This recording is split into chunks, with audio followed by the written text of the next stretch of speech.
vole à la tire, c'est-à-dire en fait, dans le avec la moto, il arrache les biens d'autrui. Ça peut être des boucles d'oreilles, des téléphones, et puis c'est comme ça qu'il a été pris et les met dans le sac par nos soins. Avançons. Voilà, la dame-ci s'appelle Fatimé Saïd. Elle a volé un bébé de 3 mois à Bache Djani, dans la sous-préfecture de Karal. C'est là-bas qu'elle a volé le bébé. Et dès qu'elle a volé le bébé, elle a quitté pour N'Djamena.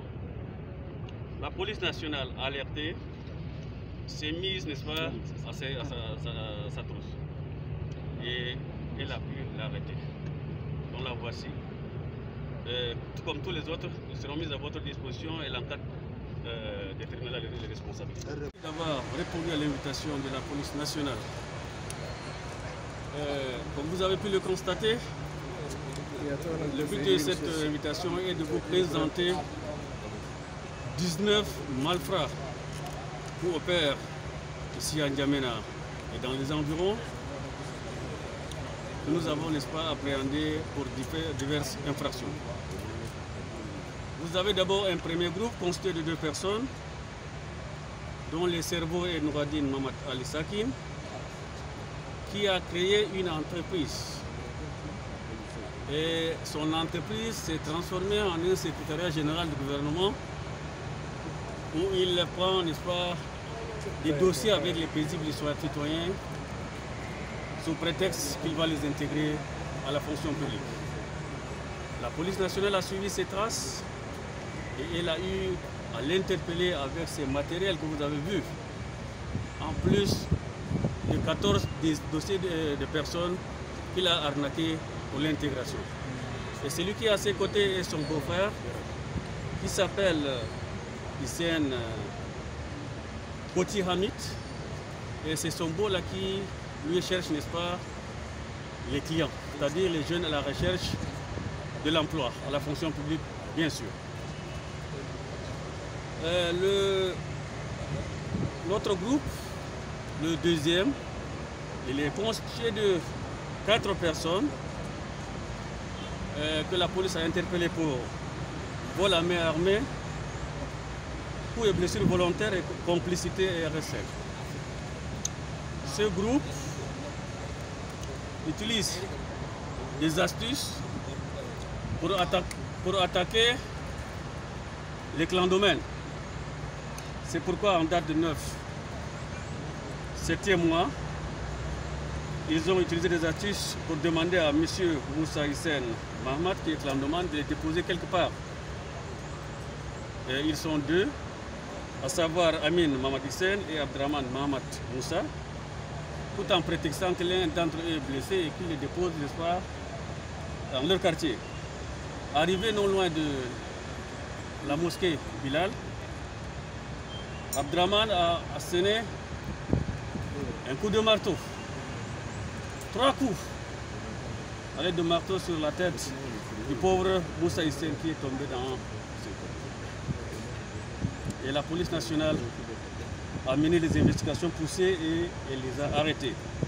Ils ont 2 complices qui sont avec eux, qui sont respectivement Ousmane Mamad Idriss, Guido Hissène Guido, qui habitent respectivement à Gouti et à Zafai. Quand ils commettent leur forfait, ils partent se cacher chez eux, pour que la police ne puisse pas les retrouver. Mais ils oublient que la police nationale a toutes les techniques pour retrouver quiconque commettra, n'est-ce pas, des délits ou de contravention. Il y a encore notre groupe, qui est le 3e, qui est constitué de 6 personnes. Ce groupe a été interpellé pour association des malfaiteurs. C'est des gens qui se font pour des sentinelles, qui attachent des moustiquaires devant des boutiques la nuit et s'en prennent aux pauvres citoyens, aux paisibles citoyens qui passent. Et c'est ainsi qu'en date du 7e mois 2020, ils ont attaqué Madame Kodjimadji Clémence, aux environs de 22 h, non loin du stade d'Abidjan. Et la police nationale, informée de la situation, les a traqués et elle a mis la main sur eux. Il y a également 2 jeunes qui sont à côté.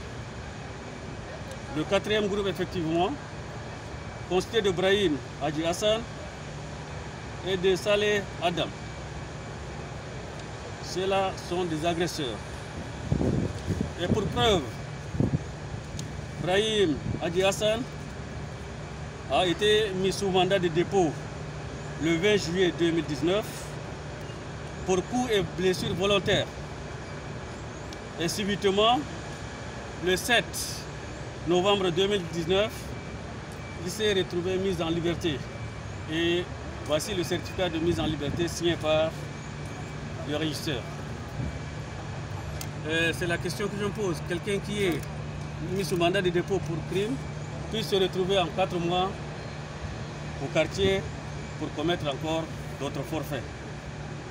Et son compagnon est également un agresseur. Ils commettent des actes ensemble. Et pour leur dernière action, ils sont retrouvés contre eux. L'un a voulu arracher le bien de l'autre, il a aussi poignardé. Donc, c'est des voleurs, de brigands qualifiés. Il y a un 5e groupe qui est composé de 3 personnes. Les 2 premiers, c'est des agresseurs qui opèrent dans la circonscription, n'est-ce pas, du 8e arrondissement, plus précisément dans le secteur du commissariat de l'ordre public numéro 8. Ils ont agressé un paisible citoyen il n'y a pas longtemps, en tentant de lui ôter la vie, mais il a résisté vigoureusement, où il a poignardé mortellement l'un d'eux. Et en voyant leurs collègues succomber, ils ont pris fuite pour se cacher. Mais la police les a dénichés. Et les voilà devant vous. Et le 3e qui est à côté d'eux, il opère aussi dans la même zone, mais il est spécialisé dans le vol à la tire. C'est-à-dire ceux qui utilisent sa moto pour arracher les boucles d'oreilles, les téléphones et les porte-feux ou porte-monnaie comme on les appelle. Donc c'est toujours dans le secteur de Coput. Vous avez parmi ces 19 personnes une femme. Elle s'appelle Fatima Seïd. Elle a volé un bébé à Bachdiani, dans la sous-préfecture de Kara. Et là-bas, il a quitté pour l'amener au centre-ville. La police nationale alertée s'est mise à ses trousses où elle l'a interceptée. Et elle est maintenant ici devant vous et l'enfant a été remis à sa légitime mère. Et enfin, la dernière personne qui est au fond là-bas s'appelle Haroun Abakar Abdallah. Là, c'est un qui est connu des services de police et également de la justice. Il a été déjà condamné 2 fois. Premièrement, il a été condamné pour faux et usage de faux, pour l'affaire d'intérêt. Et ensuite, il a été condamné pour le vol d'un véhicule des magistrats, en l'occurrence le secrétaire général du syndicat des magistrats du théâtre, M. Gonga Arafi. Et maintenant, il se retrouve au quartier pour voler encore un autre véhicule de marque Sansin, de couleur blanche, juste à côté. Il l'a volé hier à 10 h à l'église 12 à Dembé.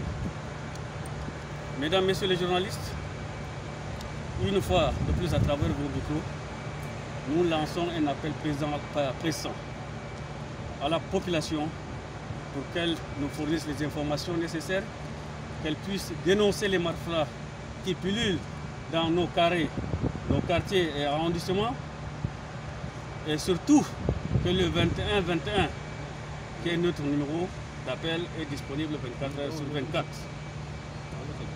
De sa collaboration dépendra également sa sécurité. Et comme je l'ai dit dans la présentation, ces différentes personnes interpellées seront mises à la disposition du parquet, représenté ici par un des substituts, pour la procédure à suivre. Je vous remercie. Merci. Il voulait l'assassiner, mais le citoyen s'est défendu. Et en se défendant, il a poignardé mortellement l'un d'eux.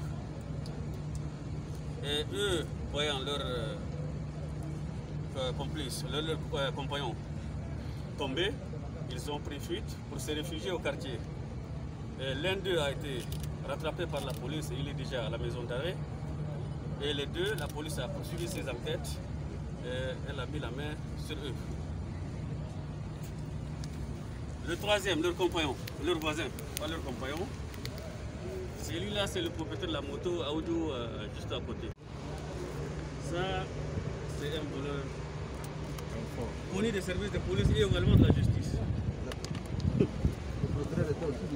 Il a été pris une fois pour une affaire de faux. Ce premier groupe aussi de personnes, le cerveau et M. Noumadine Mohamed Ali Sakin, qui a créé une entreprise dénommée Absakin Solution Clé à main. Il a transformé son entreprise en un secrétariat général ou une coordination de recrutement des fonctionnaires. D'où il a utilisé son beau-frère qui est à côté, il s'est une démarche pour lui trouver, n'est-ce pas, des personnes à la recherche de l'intégration à la fonction publique. La police nationale a suivi les pistes qui ont abouti à son arrestation ainsi que celle de son complice. Et on a trouvé avec lui ce tas de dossiers que vous avez vu ici. Ici, avec des imprimantes.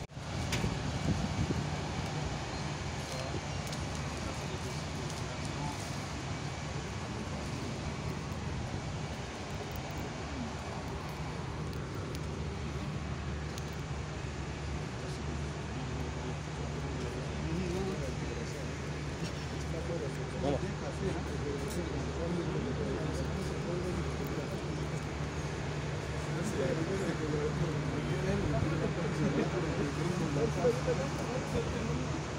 Il fait des intégrations.